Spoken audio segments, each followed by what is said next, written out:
It's 11 p.m. You've just finished a 10-part documentary series about a horrific crime. You know the victims' names, the killer's methods, the chilling details of the investigation. And as the credits roll, you feel captivated, maybe even entertained. A strange question arises in the quiet of the room. Why? Why are we, as good, empathetic people, drawn to the worst moments of other people's lives? What is this cultural obsession with true crime really about?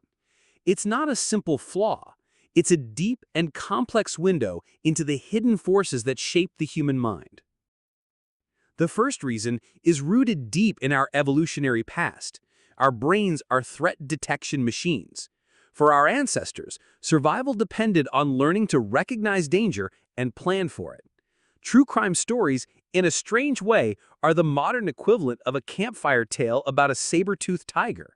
By watching, we are running a threat simulation. We learn what mistakes the victim made. We see what clues the killer left behind. We ask ourselves, what would I have done?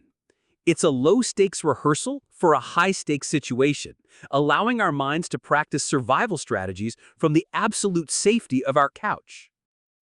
But it's not just about us. A huge part of the pull is empathy. We are drawn to the stories of the victims. We feel for them, for their families, for the lives they lost. This connection triggers a powerful psychological need to see order restored to a chaotic world. When the killer is caught and brought to justice, we experience a phenomenon known as vicarious justice. It provides a sense of closure and relief, reaffirming our belief that, in the end, the world is a just and moral place. We aren't just watching a story, we are participating in a moral drama. Philosopher Friedrich Nietzsche famously wrote, "If you gaze long enough into an abyss, the abyss will gaze back into you." True crime allows us to do just that. It gives us a safe, contained way to confront the shadow self of humanity. Why do people transgress? What turns a person into a monster? Understanding this is not just morbid curiosity. It's a profound psychological need to understand the boundaries of human behavior. By understanding the absolute worst a person can be, we get a clearer picture of what it means to be good. Beyond the emotion and the fear, true crime is a puzzle. It engages our analytical minds. We become amateur detectives sorting through evidence, timelines, and motives.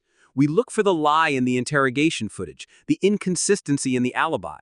Platforms like Reddit are filled with communities dedicated to solving cold cases. This intellectual stimulation is incredibly rewarding. It provides a sense of agency and intelligence, making us feel like active participants rather than passive viewers. But here, we must pause and ask a critical question. Where's the line? At what point does our fascination cross from intellectual exploration into unethical entertainment? These are not characters in a novel. They are real people whose worst traumas have been packaged for mass consumption. Does our binge-watching desensitize us to violence?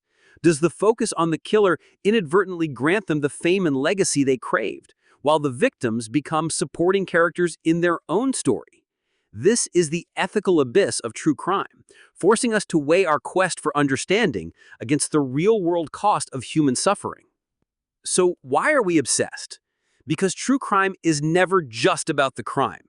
It's a survival manual, a moral play, a psychological study, and an intellectual puzzle, all at once. It taps into our deepest fears and our most profound need for justice and understanding. Our fascination is a reflection of our own humanity, our empathy, our fear, our intelligence, and our darkness. So the next time you press play on a new documentary, take a moment. Ask yourself, what am I really seeking in this story? The answer might just be the most revealing clue of all.